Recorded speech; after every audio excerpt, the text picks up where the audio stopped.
नमस्कार, मैं जितेंद्र जैन और आप देख रहे हैं खबर समय जगत। आइए नजर डालते हैं आज की कुछ ताजा तरीन खबरों पर।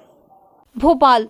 मध्य प्रदेश बिजली कर्मचारी संघ महासंघ की मध्य क्षेत्र वितरण कंपनी के प्रबंध संचालक और वरिष्ठ अधिकारियों से लंबित मांगों को लेकर चर्चा हुई, जिसमें अधिकतर मांगों पर प्रबंध संचालक ने सहमति जताई। जो शासन से हल होने वाली मांग थी, उनको शासन से चर्चा करके हल कराने का आश्वासन दिया। इस अवसर पर महासंघ के प्रदेश महामंत्री सुशील कुमार पांडे, अध्यक्ष रमेश नागर और महामंत्री संदीप त्रिपाठी सहित 17 जिलों के महासंघ के पदाधिकारी उपस्थित रहे। महासंघ के अध्यक्ष रमेश नागर ने बताया कि प्रबंधन से 36 मांगों और 11 पूरक मांगों पर एक कर चर्चा हुई, जिसमें प्रमुख रूप से संविदा कर्मचारियों के नियमितीकरण हटाए गए, आउटसोर्स के कर्मचारियों को पुनः रखने एवं उनके कल्याण के लिए जो भी प्रयास हो सके शासन स्तर पर चर्चा कर समाधान की कोशिश करेंगे। साथ में अन्य मांगे जैसे अनुकंपा नियुक्ति, उच्च शिक्षा प्राप्त डिप्लोमा इंजीनियर, स्टेनोग्राफर एवं फार्मासिस्ट को पदोन्नति के अवसर, टीए ग्रेड की वेतन विसंगति, क्षेत्रीय लाइन स्टाफ के कर्मचारियों के लिए टीएनपी किट, फील्ड में काम करने वाले छोटे कर्मचारियों के साथ मारपीट, कंपनी कैडर के लिए जीएसएलआई राशि का शीघ्र भुगतान एवं बिजली कॉलोनी के मकानों का मेंटेनेंस, रंगाई पुताई, सड़कों की मरम्मत विषयों पर प्रबंध संचालक ने संबंधित अधिकारियों को यथाशीघ्र समाधान करने के निर्देश दिए। बहुत सार्थक चर्चा रही। हमारे एमडी साहब युवा हैं और पूरा ईजीएम और पूरी टीम ने हमारी बात सब सुनी। 34 सूत्री मांगे और पूरक बजट, पूरक कुछ मांगे थी हमारी, और छोटी छोटी मांगों से लेकर तो बड़ी बड़ी मांगों तक में उन्होंने बहुत कुछ आश्वासन दिया। और जो शासन लेवल की मांगे हैं उनको शासन से मनवाने का है, नई भर्ती हो, ऑफिस स्ट्रक्चर हो, और जहाँ तक कि हमारे आउटसोर्स और उनके लिए बड़े संवेदनशील लगे हमारे एमडी साहब, उनके लिए कुछ और भी नीतियाँ बनेगी जो शासन से चर्चा करके पूरी करेंगे। और हम ये भी आश्वस्त करते हैं जो हमारे संविदा कर्मचारी भाई हैं उनका नियमितीकरण भी होगा। उनमें कुछ लागू किया कि इतने % हम जो नियमित रेगुलर पोस्ट निकालेंगे उनमें हम संविदा कर्मियों को भाई को प्राथमिकता देंगे। और आउटसोर्स भाइयों के लिए भी जन कल्याण के लिए जो जो सुविधाएं हो सकती है वो हम पूरा लागू करेंगे, ये उन्होंने आश्वासन दिया। और हम बड़े आज पूरे जो हमारे क्षेत्र है पूरे मध्य क्षेत्र के 17 जिले के अधिकारी पधारे हैं, और हम उस टीम के साथ मिलकर आगे भी कई जन जागरण के कार्यक्रम है उनको भी जन जागरण करेंगे। विद्युत एक ऐसा सेंसिटिव मुद्दा है, वो हर आदमी उपभोक्ता के लिए आवश्यक वस्तु है, तो सुचारू रूप से कैसे प्रदान की जा सकती है उसके लिए हम आगे भी और ये व्यवस्था बनाएंगे। और शासन के साथ मिलकर रिस्पॉन्सिव कोऑपरेशन की नीति पे हमारी संघ जो है, जो चाहे जो मजबूरी हो मांग हमारी पूरी हो, हमारा ऐसा नहीं है। हम देश के हित में करेंगे काम और काम के लेंगे पूरे दाम, ये हमारा एजेंडा है और इसी पे हम काम करेंगे। हम भारतीय मजदूर संघ की रीति नीति के अनुसार चलते हुए आगे बढ़ेंगे। जय हिंद, जय भारत। 2023 को हम जिस प्रांगण में खड़े हुए हैं, ये हमारे ऊपर माननीय प्रबंध निदेशक महोदय से बड़े ही सौहार्दपूर्ण माहौल में चर्चा हुई, और जिसमें प्रबंध निदेशक महोदय चूंकि युवा हैं तो उनने हम युवाओं को वरीयता देते हुए सभी बिंदुओं को बहुत ही ध्यान से सुना। हमारे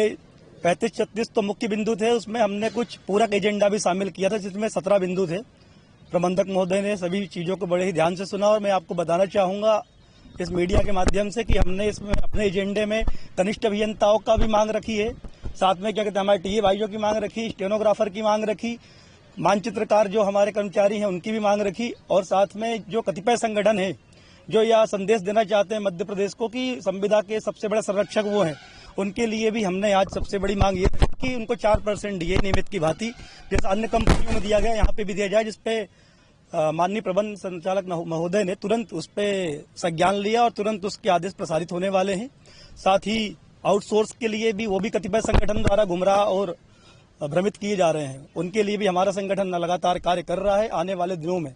जो भी नए कार्य परिणित होंगे उससे आप सब स्वयं जान जाएंगे। उन सबके लिए टीएनपी किट भी 5000 की संख्या में कंपनी ने खरीद ली है, जो कि हमारे ही प्रयास से हमारे माननीय जो प्रदेश महामंत्री जी हैं इनका शुरू से इस चीज में विशेष ध्यान रहा है कि कर्मचारियों की सुरक्षा के ऊपर ध्यान दिया जाए, जिसे प्रबंध संचालक महोदय ने बड़ी गंभीरता से लिया और टीएनपी किट का खरीदी जा चुकी है, और उसके लिए एक स्पेशल टीम भी तैयार होगी और सबको प्रशिक्षण किया जाएगा। और इसी बात में अपनी वाणी को विराम देता हूँ।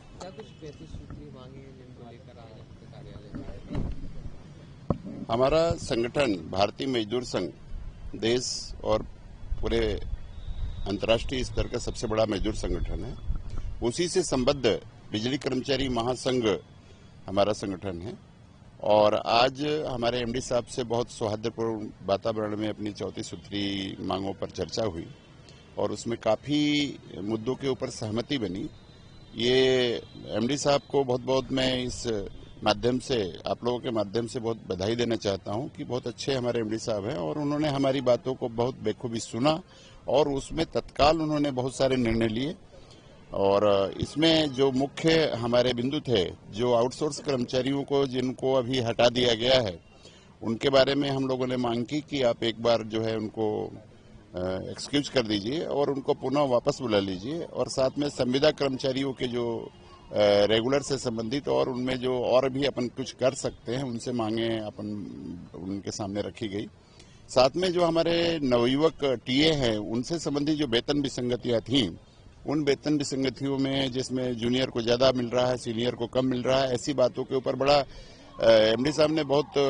गंभीरता से इस मुद्दे को लिया और हमारे सभी मांगों को अवश्य उन्होंने आश्वासन दिया कि हम बहुत जल्दी पूरी करवाएंगे। यहाँ तक कि जो कॉलोनी की रोडें खराब हैं या क्वार्टर जो खराब हैं उनके लिए उन्होंने बताया कि 1 करोड़ भोपाल रीजन के लिए फंड सिविल को दिया गया है और 90 लाख ग्वालियर रीजन को दिया गया है। तो आने वाले समय में जो अपनी बिजली नगर की जो कॉलोनियां हैं वो भी काफी अच्छी हो जाएंगी और रोडें भी काफी अच्छी हो जाएंगी। खबर समय जगत के लिए संवाददाता आदित्य सराठे की report. For latest news, subscribe to our channel and press the bell icon